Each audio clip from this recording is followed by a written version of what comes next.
Hi, my name is Claire, and I'm a Minnesota GreenCorps member serving with the City of Minneapolis Office of Solid Waste and Recycling.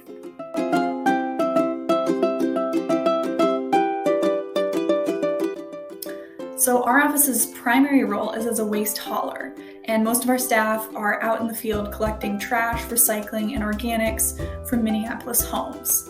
In addition, we provide community education and outreach, and we spend a lot of time answering questions about how to dispose of items that don't necessarily belong in your trash and your recycling carts. And that's one place where we like to center reuse in our work. So both when we're answering questions on the phone or on our website, one of the first things that we list and recommend to folks is to reuse an item or to, if it's usable, to share it with friends, family, or neighbors on various platforms to make sure items get used to their fullest capacity before being thrown away. And going forward, we're really excited to do more campaigning to promote the idea of loving your stuff, as well as holding more swap events.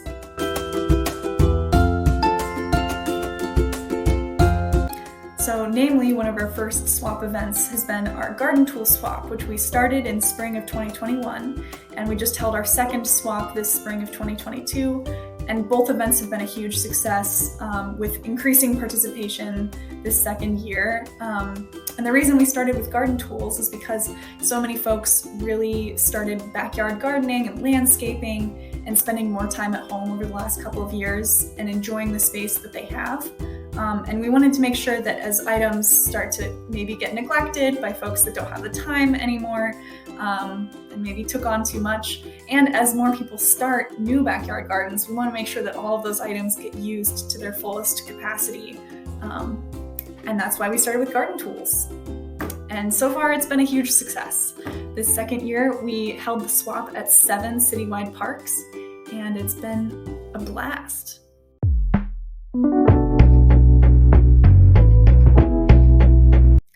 This year's swap took place for about 3 hours on a Saturday morning, and it was at 7 different parks across the city of Minneapolis.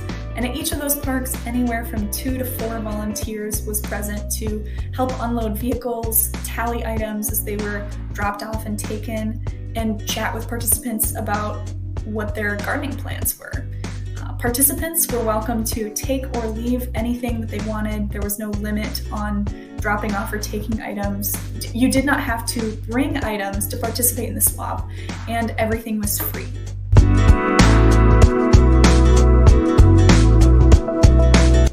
So over those 3 hours, we had over 330 participants, over 2,200 items were dropped off, and by the end of the morning, more than 1,400 of those items were already taken and claimed by new homes. And that's just in the time that we had time to tally things. Even as we were wrapping up the event at each location, folks were walking up and claiming items and kind of perusing what was left over. And any leftover items were still reused. We had partnered with neighborhood organizations as well as on-site volunteers and community members to make sure that items were reused to their fullest capacity. So anything that didn't get swapped in that 3-hour window was either listed on a free exchange platform for neighbors to come grab. It was shared out at a local farmers market, and we also had some volunteers driving items around to local community gardens and sharing items that way. So it was really motivating to see.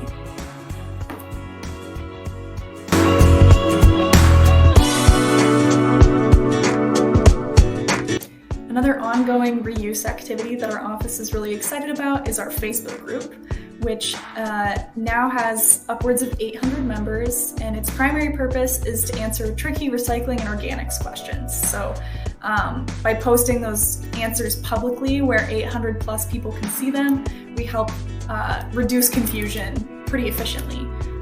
But it's also served as a really effective platform to promote reuse. And often people will post an item planning to throw it away, and someone else will suggest that they post it on a local free exchange website. And it's really motivating to watch community members share our enthusiasm for reuse and often beat us to the punch on recommending that folks list items for reuse or find a secondary purpose for them before they throw items away.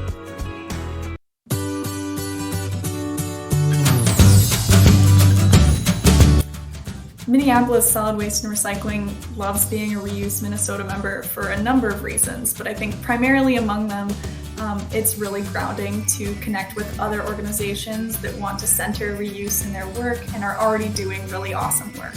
It's really inspiring to see other opportunities for reuse across the state of Minnesota and draw inspiration from some of those organizations. So I'm personally hoping that in the coming years, our office has increasing bandwidth to promote reuse and hold more swap events. And I just have a long list of ideas from our time with Reuse Minnesota.